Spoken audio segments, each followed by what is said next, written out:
Well, alright people, here I am, I'm back.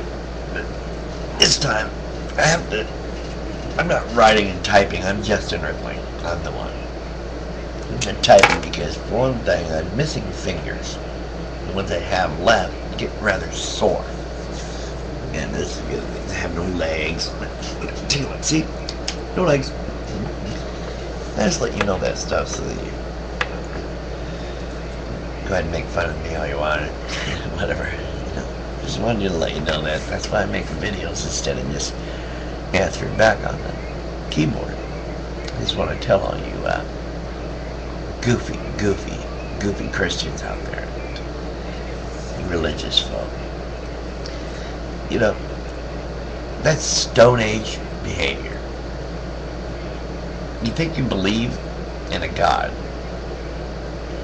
and you think this God is all loving, and he wants nothing but good for you, and he wants to take you to heaven when you die, and all these wonderful, grandiose ideals that y'all have think is going to happen when you die. Why are you so fucking concerned about your death, for one thing? For another, there's one guy in here we were arguing about whether the Bible was archaeologically correct or historically correct.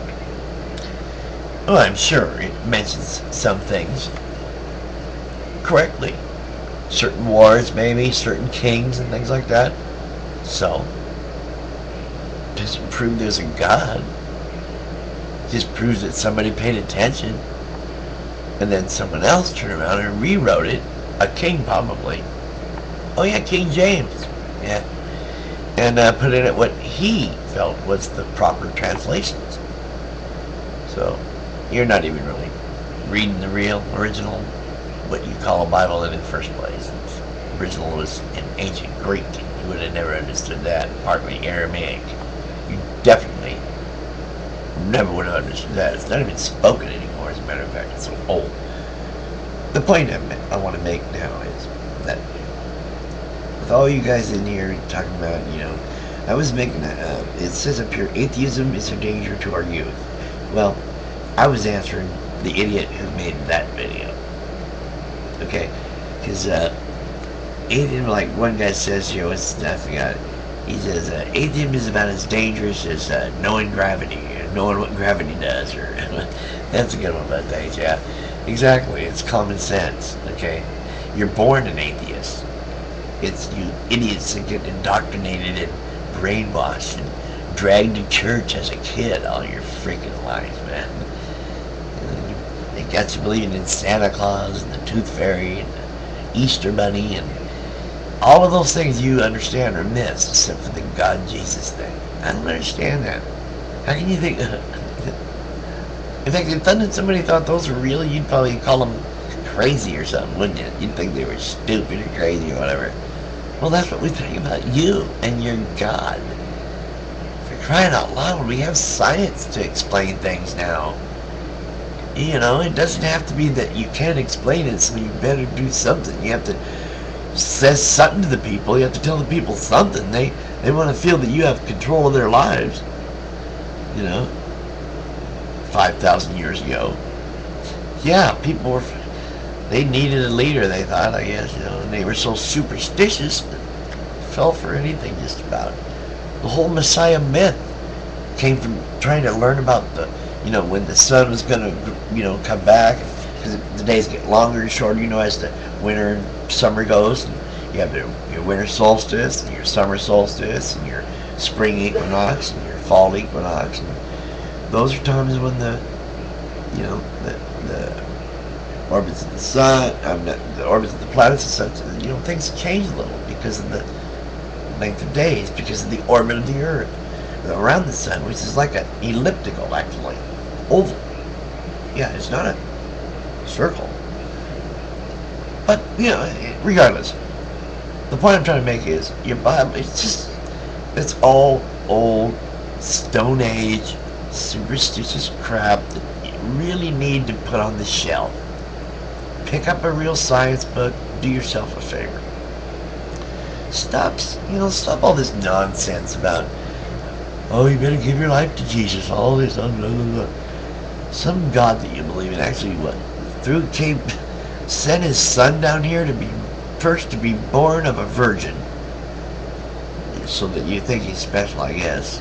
I don't know how that's going to happen. They didn't know about artificial insemination yet, I didn't think.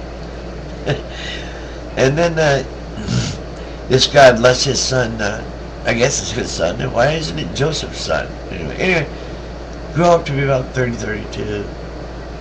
Let everybody know how smart he is. Then kill him. In fact, you tortured the poor kid. Why'd you do that? Then you bring him back? And you kill him again 3 days later. Fuck, what a jerk. Why'd you do that, dumbass? And then what? Your God isn't really as omnipotent as you think? He's so fallible that more than once he's had to destroy everybody because he wasn't satisfied with his work? Yeah, did you ever think of that?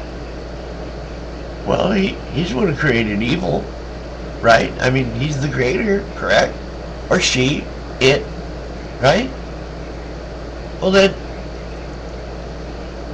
what's so omnipotent about that? Created Sodom and Gomorrah and then sat there and watched them fuck each other in the butt. You know, let him do that, knowing he was going to destroy them all. You talk about torture and premeditated murder. Then he does a real good one. He's got this guy named Lot, who couldn't find any righteous people, so him and his wife and girls take off. God tells him, don't turn back and look. His wife turns and looks, and she turns into a pillar of salt, I guess. That's what it says. So his daughters think they need to replenish the earth. They think the earth is destroyed, and they're the only humans left, so they ply their father with wine and have their way with him all night, I guess. Children and weird, okay? I mean, you know, come on, you guys make that stuff up to try to explain things that happened. For instance, they want to know the harvest, you know, the sun, you know, the days get shorter and shorter and shorter as you go along after the summer into winter, right? Well, real important thing is to know when the sun is going to come back, when it's going to rise again, the sun, and the days get longer into the spring, when the resurrection happens and everything gets anew, born again. Get it? The new sun is born every December 21st to 25th. Yeah, remember the winter equinox around Christmas? Yeah. And they have these 3 stars in the sky in Orion's belt called the 3 Kings. This is what they're called, been called that for thousands of years. Those stars follow to Sirius, the brightest star in the east. Yeah, the brightest star in the east. The morning star. And you follow that line all the way through that star, and it points to right where the sun rises at the winter equinox. December 25th points right to the spot where the sun is born. 3 kings follow a bright star to find the sun that's the new sun. Isn't that amazing? Yeah, thousands of years, same thing been going on. That one came from Horus, the Egyptian god, who was born of a virgin named Mithra, who had 12 brothers, who went and taught until he was like 30 or so. Left home for a while, I guess, till he was 13, I guess. Then he went and taught until he was 30. Had a bunch of followers. He was killed. Rose again 3 days later. Yeah, Horus, the Egyptian god. Yeah, same thing with Mithra. And Dionysus of Greece, born of a virgin on December 20, or about December 25th. It was heralded by 3 wise men who had followed some star, they said. So, it's old, and, you know, come on, guys. It's silly, it's old, it's Stone Age crap. All I was saying was atheism. That guy who made that tape, I was answering him. That said that about atheism, that it's a danger. Well, religion is unhealthy for children.